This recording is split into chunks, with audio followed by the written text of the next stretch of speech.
Assalamualaikum warahmatullahi wabarakatuh. Ini kawan, sahabat petani muda semuanya. Ini lahan porang.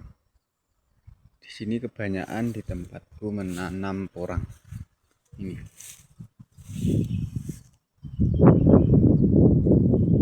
Ini tanaman 2 musim ya kawan ya.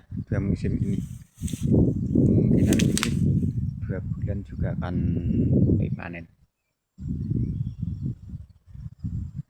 Dan di sana itu kunyit sejenis tanaman rempah-rempah itu. Kunyit kawan ya.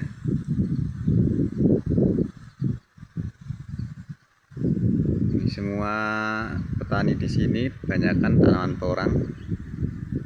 Di sana itu pohon itu ada cengkeh, tanaman sejenis tanaman obat atau rempah-rempah.